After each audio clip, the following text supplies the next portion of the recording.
Notre document du dimanche est cette question: nos ressources marines sont-elles pillées en Polynésie par des navires étrangers? Pour tenter d'en savoir plus sur cette pêche illégale, nos équipes ont pu accompagner les hommes de la flottille 25F ou encore du Bougainville, spécialisés dans la recherche de ces pêcheurs illégaux.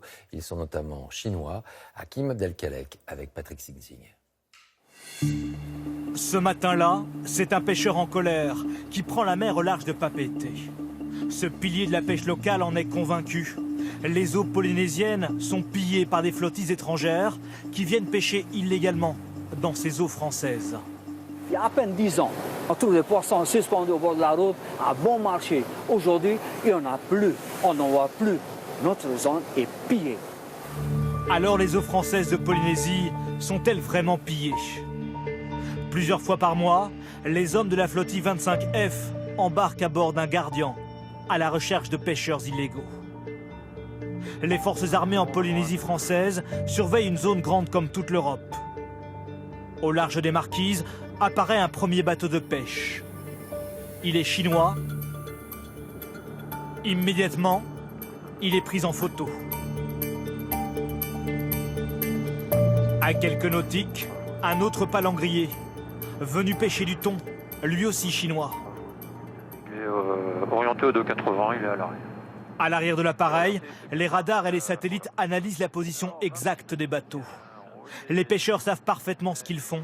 Ils pêchent leur thon juste à l'extérieur de cette zone en rose, la zone économique exclusive française, interdite à la pêche étrangère. Les pêcheurs ont tendance à vouloir se rapprocher parce que ce sont des eaux poissonneuses. Mais toutefois, ils restent à l'extérieur de la zone et le but du vol est justement de contrôler qu'ils sont bien à l'extérieur de cette zone. Ces dernières années, aucun bateau n'a été pris en flagrant délit de pêche illégale dans les eaux françaises de Polynésie. Mais dans les eaux internationales, les pêcheurs étrangers respectent-ils pour autant les quotas qui peuvent avoir un impact négatif pour les pêcheurs polynésiens? Nous sommes à bord du Bougainville, avec un équipage formé entre autres à la lutte contre le narcotrafic et la pêche illégale. Ce jour-là, toujours au large des Marquises, les hommes de la Marine nationale repèrent une cible bien précise. Un bateau de pêche qui bat pavillon chinois.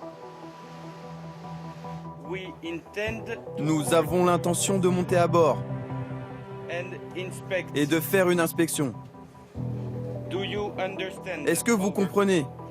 Oui, je comprends.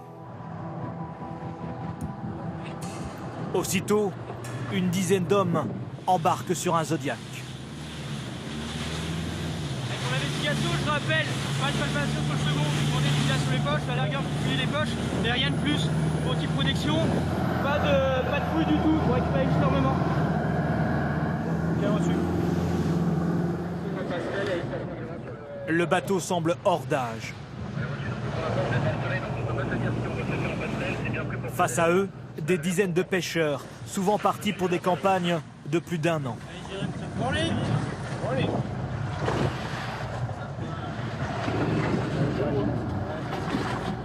Un par un, ils embarquent pour commencer leur mission de police des pêches. Attends. Nous ne sommes actuellement plus dans la zone économique exclusive française, nous sommes dans les eaux internationales. Ce bateau de pêche chinois a donc parfaitement le droit d'être ici, mais l'armée française, au nom des conventions internationales, a le droit de vérifier que ce bateau ne pêche que du thon, le seul poisson pour lequel ce bateau de pêche chinois est habilité. Tout est passé en revue, les passeports ou encore le journal de bord. J'ai besoin de la liste de tous les poissons à bord. À bord aujourd'hui, pas ceux que vous avez déjà donnés à un autre bateau. Direction les cales frigorifiques, où sont stockés les poissons.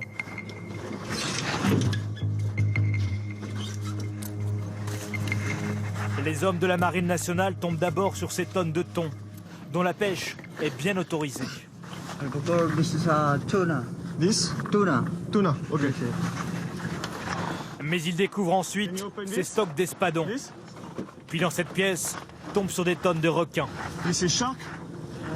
Shark? Une pêche pour laquelle ils n'ont pourtant aucune autorisation. Depuis janvier 2019, plus de 50 contrôles à bord de bateaux de pêche étrangers ont eu lieu. La majorité était en infraction.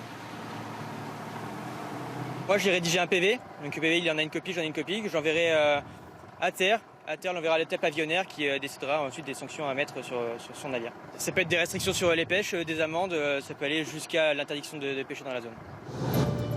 Moins d'une dizaine de bateaux dans la région ont perdu leur droit de naviguer et de pêcher. Pourtant, selon l'Union européenne, la pêche illégale représente aujourd'hui 15% des captures au niveau mondial. Un marché estimé à plus de 10 milliards d'euros.